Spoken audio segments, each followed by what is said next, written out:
I think if I hear you call me Becky one more time, six-pack, I'm gonna pop your tops.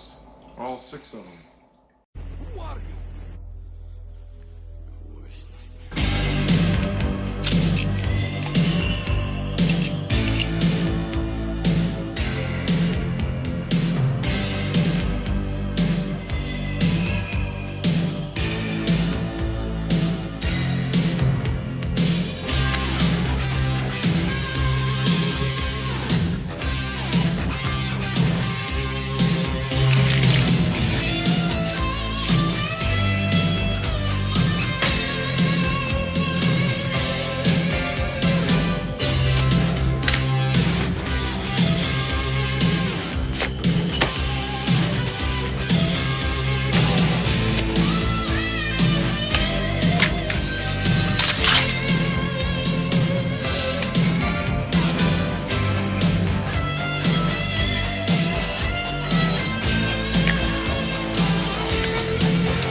Watching this film again, man. This is thanks to Bra It's Stipe, who got one of the bigger tiers on my Patreon, so he'll be doing quite a few reviews. I really do appreciate that. I appreciate everyone who has done that, both whether Patreon or by PayPal. If you're ever interested in requesting pretty much anything, pretty much any type of video, there are exceptions, but pretty much any type, you just send the request directly to my PayPal or join me on my Patreon. Both links are down below in the info box. I've seen this film before. I was not a fan of this film. I'm still fucking not. This movie, Righteous Kill, that sounds like a shitty direct-to-video Steven Seagal film. It really does. I was surprised Steven Seagal didn't have a fucking direct-to-video movie called Righteous Kill. God, what a waste of Al Pacino, Robert De Niro, who were great in Heat. I love Heat. I reviewed it. Michael Mann, great cast, great acting, great scenes. But now they get to be together for the entire film, and they get to be partners on the police force. And okay, it's supposed to be a gritty, dark, they face off against a serial killer. And what was the problem? You get the fucking idiot who did 88 minutes. John asshole, I don't give a fuck about his name. He sucks as a director. He fucked up 88 minutes, which that could have been also cool. Al Pacino in a thriller with time being a variant where he only has this much to live and this much time to figure out what this guy is going to do that he put behind bars. And that, imagine if that was done by the director. What's that Adam Sandler film I saw? Uncut Gems. Imagine if the director of Uncut Gems, maybe it's not the same story, but the visual force of adrenaline, velocity, momentum that Uncut Gems had. One of the reasons I did enjoy that film. Imagine that in a film like 88 Minutes, where that's part of the crux. No, you get that fucking guy. And then this, why did you get that? I guess Al Pacino's like, I like to work with them, so have him direct this. Why? And also, you know something's up when the beginning of a De Niro Pacino film is them at a shooting range shooting. People are like, what's wrong with that?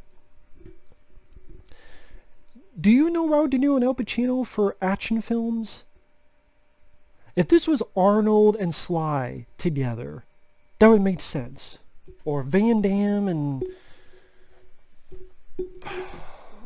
Steve Seagal if they actually decided to work together. But Al Pacino and Robert De Niro? No, with opening credits, they're not known for action. So I don't just them at the shooting range. I know it doesn't seem like anything for anybody else. It just made me think, okay, this is going on the wrong foot. It's like they don't know who they have. They don't know which actors they've gotten. And also it seems as if the type of characters they're playing should be played by characters 20 years younger. Or maybe the fact that for the most part, these actors who are great actors, they seem bored or tired. Maybe just how this director fucking directs them.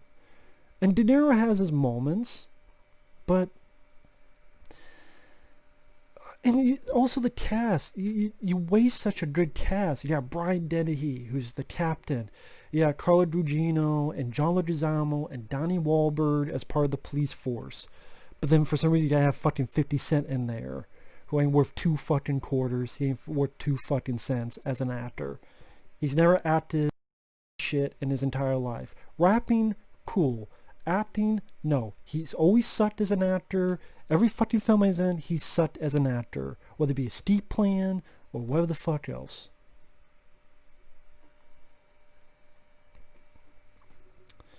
And then the plot, the way they construct the plot, was a stupid fucking idea. Because they started off with Robert De Niro doing a confession on a tape saying, I killed 14 people and I... No, he said this name. My name is blah blah blah and I killed 14 people. So now you put handcuffs on the actors because they have to try to act a certain way because you're from time to time you keep going back to this confession. And we've seen a lot of movies. Either A, they just give away a plot twist right at the very beginning of the film, which means no, there's probably something more to this story. And if there's something more to this story, who else is it going to be? Is it going to be 50 Cent? No. Is it going to be Carla Gugino? Some people sadly going to be like, who's that? No. Who's the other big actor in the fucking film? Al Pacino. I wonder if there's something else going on, and I wonder if maybe the other big star will actually be the killer. Oh my god! To the fucking Cliff from Troll 2. Holy shit, balls of fire! That's not for, what the fuck? Garbage Day? I mean, god damn it, man. And then you put, well, they have to act a certain way, so they have to be put into these cubicles where they can't act too much because you're trying to hide this fucking twist that Pacino is the killer, and you have to try to build up that, well, De Niro's doing this and this, so it makes it seem as if this confession that he did at the beginning, and this is what led up to it. But you don't know. This movie, many of these movies are predictable because they desperately want to have twists. When honestly, the bigger twist is to not have a twist. I know that sounds stupid or counterintuitive, but a lot of times with these movies, the better twist would be to not have a fucking twist. And why do we need that in the first place? Why can it not be a Pacino, De Niro serial killer film in the direction of Seven, or even ICU with Stallone, which I enjoy? Why can't we do that? Where these two are contemplating the dealings of evil, and they're working together, then at times they're getting each other's faces, and you can really go full blown in the performances on the nature of evil as they're going into this case that's getting deeper and deeper and deeper. Look at, say, 8mm or other films of that nature. And these two, I haven't seen it, but all the stuff I've heard about True Detective. Like, why did they do this? Was it some kind of thing of, well, I was the bad guy in Heat, and you're the good guy in Heat. So, Pacino, We'll have to switch that around. Because you killed me in Heat, I have to kill you in this. Which means you have to be the bad guy. What an ass. Okay, Rob. I can't do impressions. Fuck it. But was that what it is? Well, in Heat, Robert De Niro was the bad guy and got killed by Pacino. So here, Pacino has to be the bad guy and get killed by De Niro. Was that what it's all about? Why does that have to be either? Why can't it just be the two of them on this case? And then, if you're trying to get into the mystery, what mystery? There is no more mystery. You have a beginning where the guy confessed, and then the party's like, no, there's something more to that. So then, they're not going to have fucking Donnie Wahlberg or Leguizamo or Carla Gugino when you got Al Pacino there. So they don't put it on him. If it was one of those others, that would be more of a twist. Hell, if it was fucking Brian Dennehy, who's their boss, that'd be more of a fucking twist. No, there's no mystery. It's fairly predictable. And then this De Niro confession that plays throughout, it hurts the flick a lot. It breaks the... If you get into the film, then you go back to this fucking videotape footage of De Niro talking, and then some people just randomly react and... Like, why do we need their fucking reactions to the footage? And then back to our currently playing program, yeah. And then the direction is fucking lifeless. Sometimes the performances are lackluster and robotic. The dialogue they have these guys saying, she's got my sperm level so low, I gotta sit to take a piss. Or Pacino is talking to this Russian girl and he says, lick my balls anytime. Yeah, this is why you hire Pacino and De Niro to say, have Pacino say, lick my balls anytime, and De Niro say, oh, she got my sperm level so low, I gotta sit to take a piss. Yeah, I'm glad Robert De Niro said that line. I'm glad I got to hear Pacino say the immortal lines, lick my balls anytime. How about this movie, lick my balls and lick my ass and kiss it on the fucking ring? You stupid. Fuck. Like holding this like my dick. Break it off, shove it in my fucking mouth, because it would taste better than this fucking movie. Righteous Kill, bullshit. It's nothing righteous. Heinous. It's not non-heinous. It's heinous, non-righteous, not tubular. Bogus. That's what this movie. Fucking bogus. This is the goddamn bogus journey. This is the true Bill and Ted bogus journey. This bullshit. What's worse than hell that they went to? Watching this fucking movie. This is a waste of fucking talent, is why I'm so mad. People like it. It's a 6.0 on IMDb. But to me, it's a waste of fucking talent. Not directing. There's no talent there. But Al Pacino, Robert De Niro, Brian Dennehy, Donnie Wahlberg, John Leguizamo, Carla Gugino, all these people here. Finally, De Niro and Robert and Pacino are together for a film for the entire running time. And it's so boring. And some of the people who get killed, I swear one of them, you remember that show Rob and Big? Rob Deerdeck, the skateboarder? I believe he's one of the guys that gets killed. By this, just the killer is a vigilante that is killing criminals, and then they think it's a cop doing it. Obviously. I'm like, you know what did that better? Magnum Force with Dirty Harry. With Clint Eastwood. Magnum Force did that a lot fucking better. But yeah, one of them is Rob from Rob and Big. One guy, I swear to God, looked like Anthony Michael Hall. It's not. I looked it up. Apparently it's not. But I swear to God, he looked like fucking Anthony Michael Hall. So for something, is that fucking Anthony Michael Hall?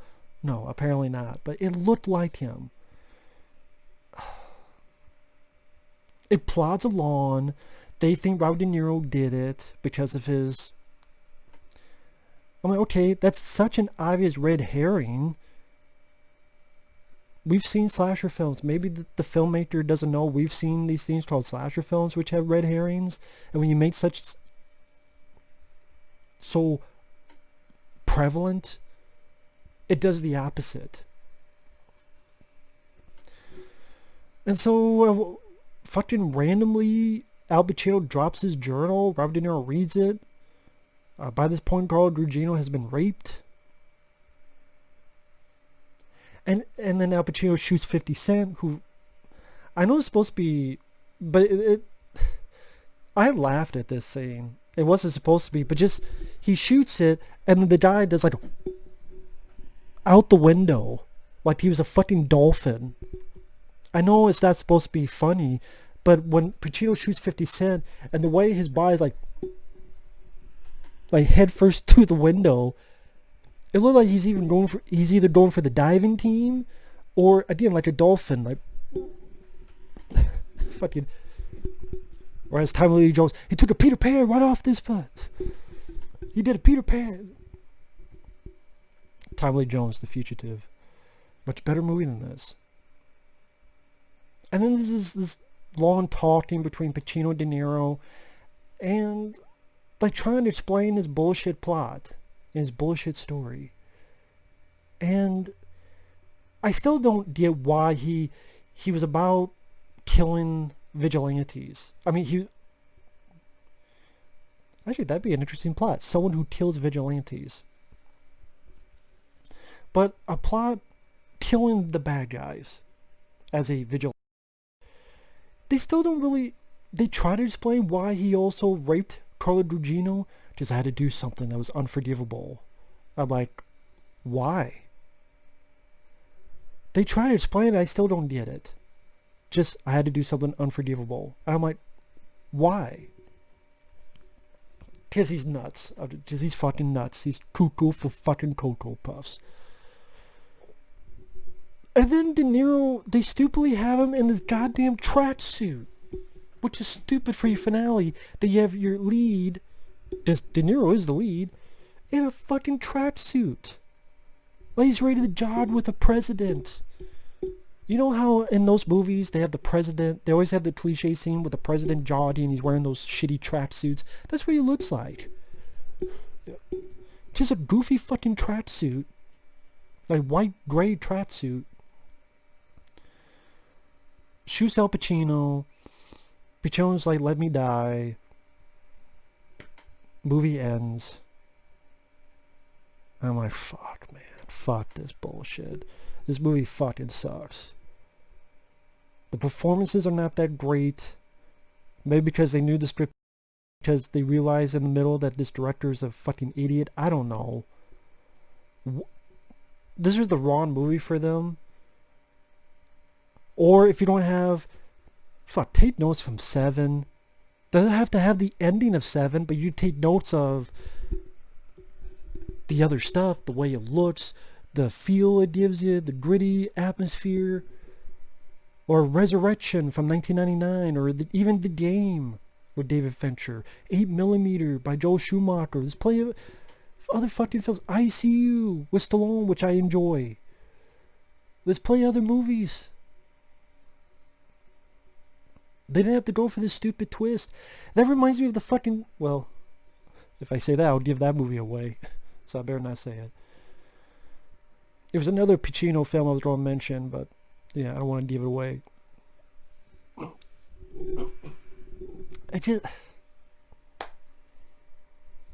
Wrong director. They make it seem as if these guys who were in their, 60s or so, but it seems like roles that should be played by people in their 30s. They don't really play off their age. Why the fuck does 50 Cent have to be in movies like this? He's a horrible actor. At least Ice-T and Ice Cube have some personality to them. 50 Cent to me doesn't. Stupid lines of dialogue, like Pacino telling a girl to lick his balls. Action, barely any action. There's some tiny little firefights. There's no mystery. It's predictable, and the twist is lame. And even the death scenes, there's nothing really that intense or atmospheric about any of them. Because his director, Jon Avnet, whatever, doesn't know what the fuck he's doing. He showed it 88 minutes, He definitely proved it with this. You finally get these two for the entire fucking film, and you waste the opportunity. You fucking waste it. Unbelievable. So, thanks for watching. Take care. We'll see you guys later. Bye-bye.